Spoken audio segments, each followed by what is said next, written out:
Amém, meu irmão? Quero ler um texto ao seu coração, o livro de 1 Pedro, capítulo 5, versículo 8. Talvez você diga, pastor, mas entrar na terra da promessa, vamos lá em 1 Pedro. Calma lá, querido, a gente já vai voltar lá para a jornada do povo pelo deserto, entrando na terra da promessa. Mas eu quero deixar esse ensino do apóstolo Pedro ao seu coração. Porque a jornada do Egito até a terra da promessa foi a maior jornada espiritual que o povo de Deus passou nessa terra. A prisão que estava segurando a nação de Israel no Egito eram cadeias espirituais e não apenas naturais. O período que o povo passou naquele deserto foi um período muito espiritual e sobrenatural. Então entenda, essa jornada que te leva para a terra da promessa, ela é espiritual. E se existe um plano de Deus para abençoar a sua vida, existe um plano contrário, para que você não chegue lá e não consiga alcançar essa bênção. 1 Pedro, capítulo 5, versículo 8, declara: sede sóbrios, vigiai, porque o diabo, vosso adversário, ele anda em derredor como um leão, bramando e buscando a quem possa tragar. Digo, meu adversário, ele anda, gira o dedo comigo assim, ao derredor. Pedro não está supervalorizando o poder do diabo. Pedro está simplesmente apontando no mundo espiritual aonde o diabo está. E ele está sempre ao derredor.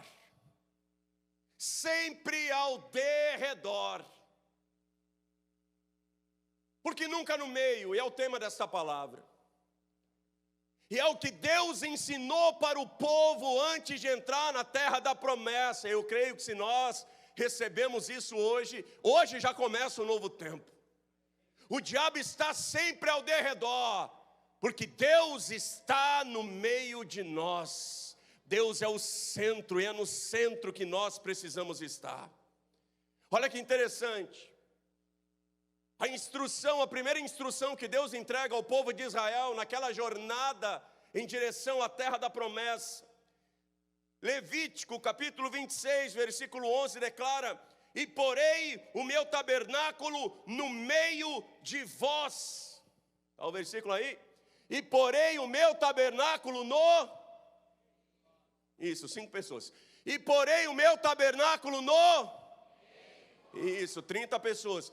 E porei o meu tabernáculo no meio de vós, e a minha alma de vós não se enfadará. Pode passar o versículo. E andarei no meio de vós, e eu vos serei por Deus, e vós me sereis por povo. Entenda algo. O povo fica 430 anos no Egito, e ele perde o relacionamento e a comunhão com o Pai. A Bíblia diz 430 anos de orações não respondidas. Eu sei que Deus essa noite está falando e tocando na vida de pessoas que talvez entraram aqui dizendo: poxa, mas eu oro tanto e nada acontece. Querido, hoje você já recebeu a sua cura. Hoje Deus está visitando as suas finanças. Hoje Deus está visitando a sua casa. E é chegado um tempo de resposta para as suas orações. E há um lugar onde as nossas orações são respondidas. É isso que Deus quer ensinar para o povo que entra na terra da promessa. Deus diz: Moisés, coloque o meu tabernáculo no meio do meu povo. Então o povo vai para o deserto. Todas as vezes que o povo acampava, o tabernáculo era montado. E ele era montado sempre no meio. E o povo ficava ao redor daquele tabernáculo. Quando o povo se movia e depois se montava novamente aquele tabernáculo, o tabernáculo sempre estava no centro do povo. O povo que entra na terra da promessa é um povo que se move com Deus no centro. É um povo que se move como um rebanho, é um povo que se move como igreja. A distância do Egito à terra da promessa era a mesma distância de São Paulo a Curitiba. possível de percorrer essa distância a pé em 15 dias parando para descansar. Demorou 40 anos. Porque aquela jornada era uma jornada espiritual, onde este ensino precisava estar impregnado na vida do povo e da igreja do Deus Todo-Poderoso. Um povo que se move, onde Deus está sempre no centro, sempre no meio. E o diabo ao derredor, querido, fora dessa jornada. Muitas vezes ataques espirituais que atrasam a nossa caminhada com Deus são sinais que nós estamos talvez longe do centro. Onde as nossas orações são respondidas no centro.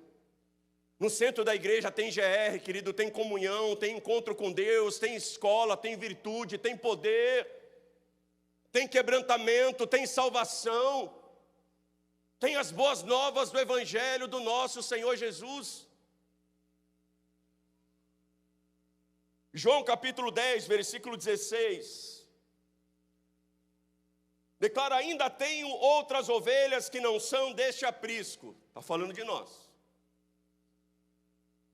Também me convém agregar estas. Elas ouvirão a minha voz. E aqui tem uma promessa.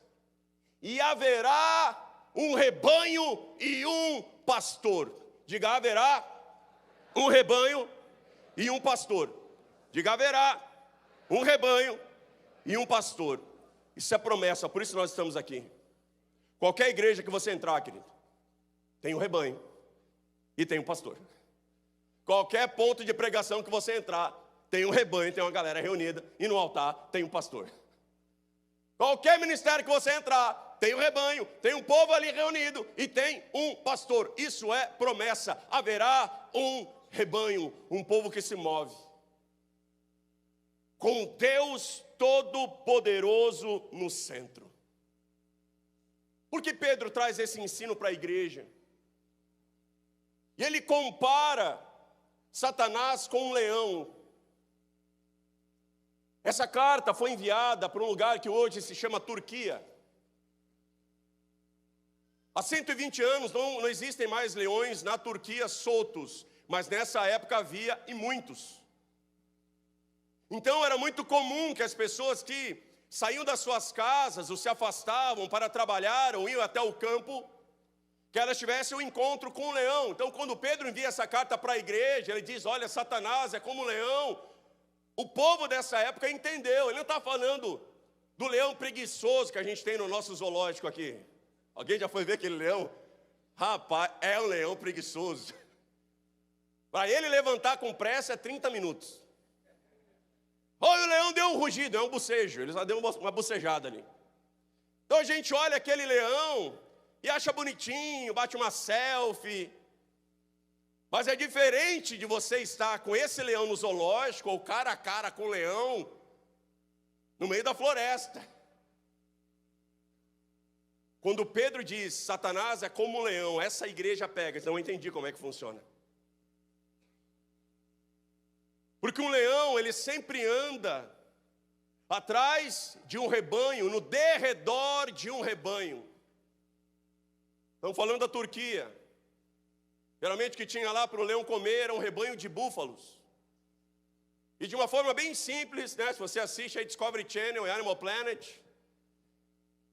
você percebe ali que a primeira coisa que um filhote de búfalo aprende quando nasce com mamãe, papai e búfalo, é estar sempre no meio do rebanho, nunca nas extremidades.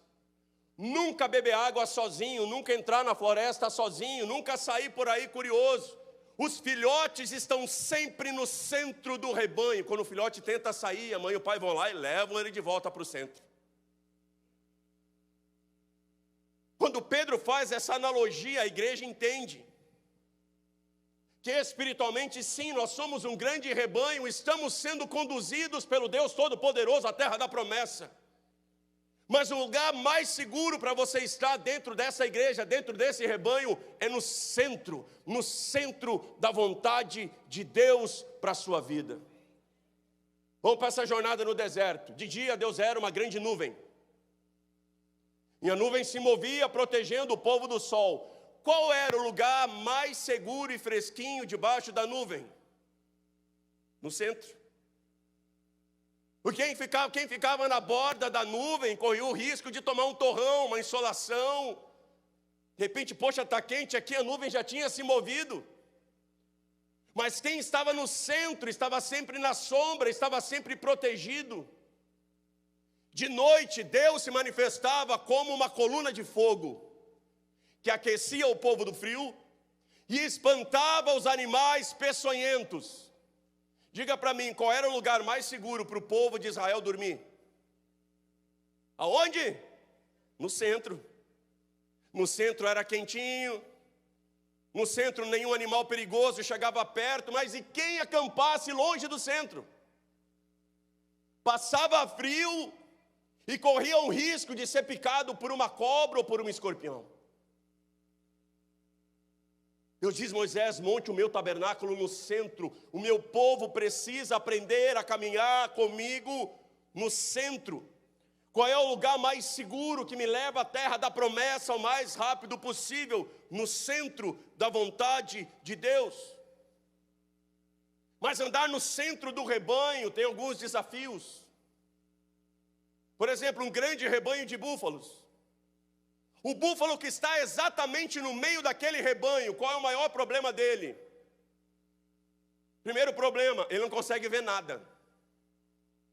Enquanto o búfalo que está lá na ponta, ele vê a cachoeira, ele vê o lago, ele vê a floresta, ele vê as árvores, ele vê o mato verdinho. O búfalo que está no meio do rebanho, ele não vê nada, ele só vê búfalo, atrás, na frente, para os lados. Rapaz, olha a cachoeira, olha a floresta, que floresta.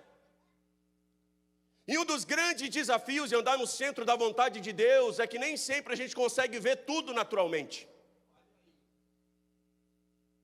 Vou dizer, queridos, quem está no centro da vontade de Deus, CAP 2023, é o irmão que está lá, sabe, dando um girocóptero.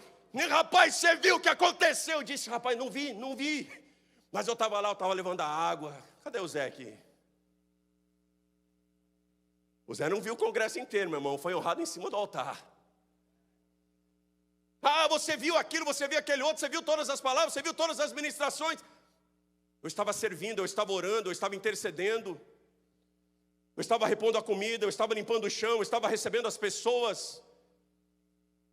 Eu estava cobrindo espiritualmente aquele evento.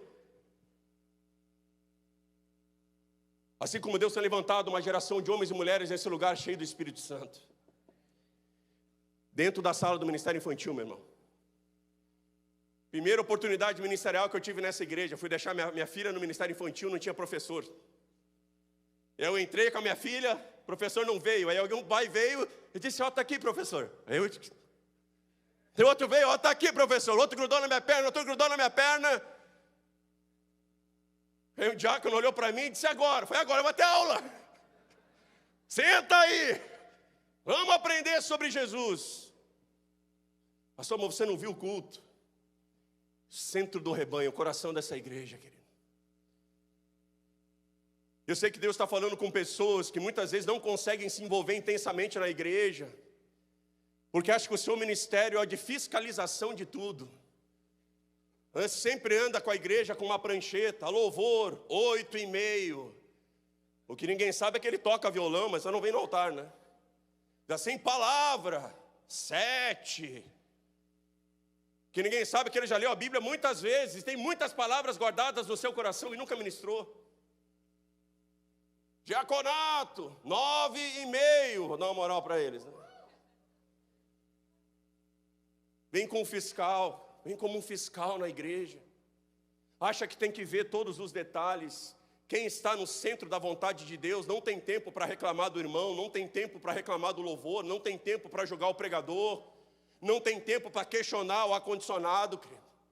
Deus está te chamando para o centro, para o meio do rebanho. Mas eu não vou ver muita coisa, eu vou perder algumas coisas, pastor. Tem um princípio na Bíblia que é assim, o princípio da primeira menção. Todas as vezes que a Bíblia menciona ou nos ensina algo pela primeira vez, aquilo vai dirigir o restante da palavra de Deus debaixo daquela revelação. Se é para você abrir os seus olhos e ver algo nessa igreja, A primeira vez que a Bíblia declara que o homem abriu o olho e contemplou algo, ele contemplou a face do Deus Todo-Poderoso. Eu quero declarar, querido, que há homens e mulheres aqui nesse lugar que não só vão vir à igreja, mas vão ver a face do Deus Todo-Poderoso. Que enquanto estão servindo, vão contemplar a face do Deus Todo-Poderoso. Salmo 27, 4. Uma coisa pedirei ao Senhor, e essa coisa eu buscarei, para que eu possa morar na casa do Senhor todos os dias da minha vida, para contemplar a formosura do Senhor. Alguém dizia: Davi, você vai para a igreja? Ele diz: não, eu vou ver a face do meu Senhor. Você vai para a escola de princípios? Não, eu vou ver a face do meu Senhor. Será que existem pessoas aqui hoje que ainda desejam ver a face do Deus Todo-Poderoso? Que ainda desejam contemplar a glória do Deus Todo-Poderoso? Isso é para quem anda no meio do rebanho. Outra dificuldade está no meio do rebanho. Se você não vê nada, também ninguém te vê. Então se alguém olha um rebanho de búfalo, olha aquele búfalo bonito lá, mas qual? Tem 5.000 lá. Aquele lá do meio, não sei quem é aquele do meio, não consigo identificar. Um dos desafios de andar no centro da vontade de Deus é que na maioria das vezes as pessoas não vão nos enxergar. Jesus fala sobre isso. Livro de Mateus, capítulo 6, versículo 1. Guardai-vos de fazer a vossa esmola diante dos homens, para serdes vistos por eles. Aliás, não tendes galardão, recompensa junto de vosso Pai que está nos céus. Sabe aquele irmão que chega na igreja, já se escorando na porta? Que foi? Jejum. Estou naquele jejum difícil, jejum de Daniel, misturado com o desafio de Moisés. Estou mal, me segura. E não tente fazer isso em casa, porque esse não é um jejum para qualquer um. Está difícil, mal, dor de cabeça, dor de estômago, pressão está lá embaixo. O nosso Senhor Jesus diz: guarde, querido, de buscar o reconhecimento da sua vida espiritual apenas diante dos homens.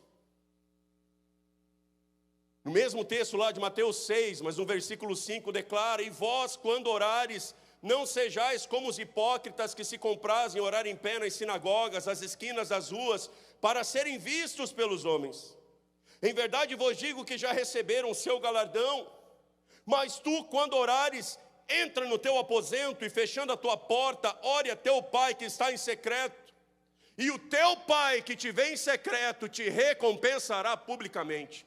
Eu vou dizer de novo, querido: o teu Pai que te vê em secreto te recompensará publicamente. Eu vou dizer de novo: o teu Pai que te vê em secreto te recompensará publicamente. Toma cuidado, querido, as pessoas vão dizer que é sorte.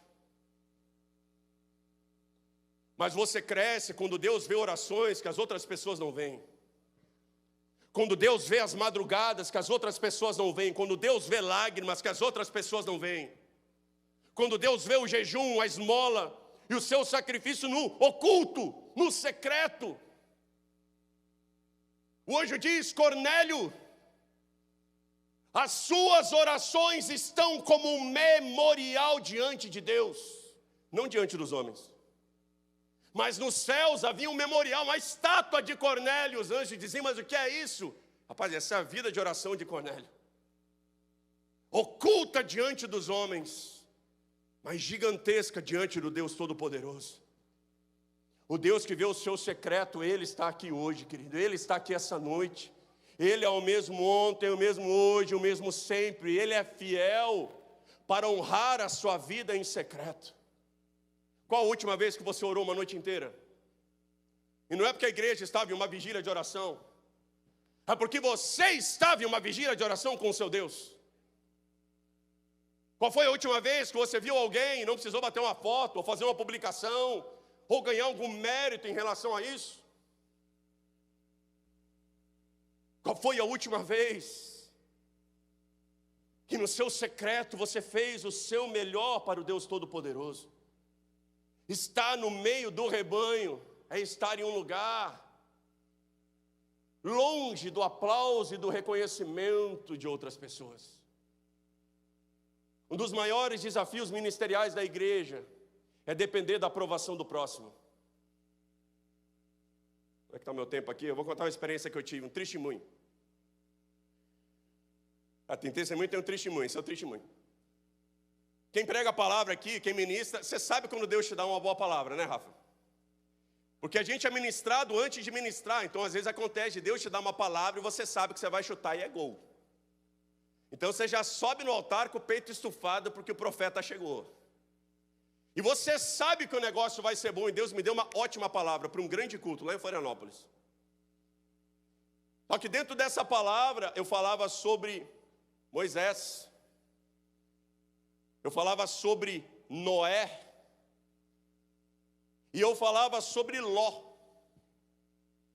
E por alguma razão, enquanto eu ministrava, eu inverti o final da história de Noé com o final da história de Ló.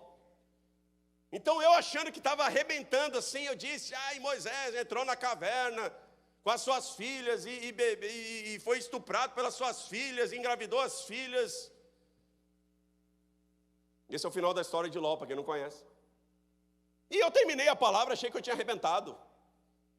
Joguei o microfone assim, ó. E desci, né, pro braço da galera. Quando eu desci, uma pessoa me pegou e disse, pastor, o senhor inverteu a história dos caras lá, você não conhece a Bíblia, não? Está gravado isso, pastor. Querido, aquilo entrou como uma flecha no meu coração e eu comecei a receber mensagens no WhatsApp. De líderes da igreja, de pessoas da igreja, dizendo, pastor, o povo se queixou, recebi mensagens aqui. Coisa feia, né? O pregador não conhecia a Bíblia, não pegou bem, pastor. E eu fui orar, eu falei, Deus, o Senhor me deu uma palavra, e o Senhor nem para me dar uma cutucada quando eu fui errar lá. Eu falei, como é que isso passou assim, Senhor? E Deus disse, eu permiti. Está vendo todas essas críticas? Eu disse, estou. E o Espírito Santo falou, elas não são reais, as pessoas não te conhecem. Eu sei, querido, o quanto eu me dedico à palavra, eu sei, querido. Eu e Deus sabemos, o quanto eu amo, o quanto eu tenho temor de ministrar qualquer coisa. Eu sei o quanto eu me preparei para pregar aquela palavra. E quando as pessoas me criticavam, eu dizia, me critica porque não me conhece. Me critica, mas as críticas não são reais. Eu não sou esse herege maluco. E aí o Espírito Santo falou para mim, pois é, bonitão, os elogios também não são reais.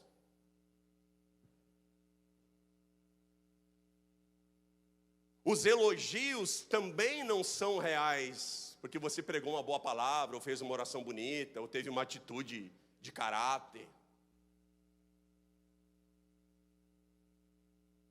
Quem conhece o nosso coração é Deus, querido. Ele é o nosso juiz. Ele sabe como está o nosso coração aqui essa noite. E Ele nos chama no meio do rebanho, onde nós estamos livres do julgamento das outras pessoas. Mas estamos diante do tribunal do nosso Senhor Jesus Cristo. Um dos desafios de andar no meio do rebanho é não ver a ninguém, é não ser visto por ninguém.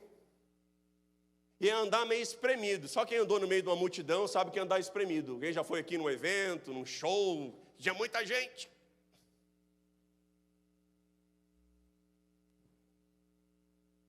Mas a Bíblia diz como bom é suave essa comunhão com os irmãos. Solidão não é você estar sozinho. Solidão talvez é você estar essa noite em uma igreja como essa. E você pode dizer, eu não tenho um amigo de verdade. Ninguém se importa comigo de verdade. Isso aqui é mais do que amizade, querido. Isso aqui é família. Nós temos uma promessa, essa é a igreja do relacionamento. Alguém tem a liberdade de botar o dedo no seu nariz e dizer, você está errado? Isso é coisa de igreja, mano. Uma vez eu fui trocar de carro. E aí na minha cabeça eu pensei assim, vou comprar um carro um pouquinho melhor. Então, sabe assim, eu estava com um carro há 12 anos, peguei ele zero, estava com ele há 12 anos, carro apostólico, 12 anos. Deus abençoou a minha vida e disse, eu vou trocar. Eu falei, vou pegar um carro de 10 anos, já ganhei 2, né? Mas era, vou dizer, meu irmão, uma cilada do diabo. Mas na minha cabeça eu estava ganhando 2 anos. Até eu mostrar aquele carro para um membro da igreja. Que chegou para mim, eu nunca vi uma ovelha tão brava com o pastor. Disse: pastor, eu te proíbo de comprar esse carro. Eu te proíbo. Me pegou pelo braço e me tirou da negociação. Igreja é o lugar de confrontar e de ser confrontado, de ajudar e de ser ajudado. Uma hora você está orando por alguém, na outra alguém está orando por você. No centro dessa igreja, meu irmão, tem GR, querido, venha, venha. Por que nós estamos aqui essa noite? Você pode ouvir uma boa palavra no YouTube, querido. Você pode adorar a Deus lá no seu carro. Você pode buscar o Senhor lá na sua casa. Você está aqui hoje para ser rebanho. Você está aqui hoje para ser igreja. Onde 2 ou mais se reunirem em meu nome, eu estou contigo, diz o Senhor. Quando 2 ou mais concordarem acerca de qualquer coisa, eu responderei, diz o Senhor. Bate a mão no seu peito e diga: eu fui chamado para ser igreja. Diga: eu fui chamado para andar no centro. João capítulo 1, versículo 26. João Batista respondeu-lhes dizendo: eu batizo com água. Aí o versículo. Mas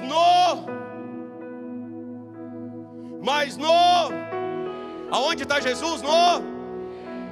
Aonde está Jesus? Ele está Jesus está sempre no meio.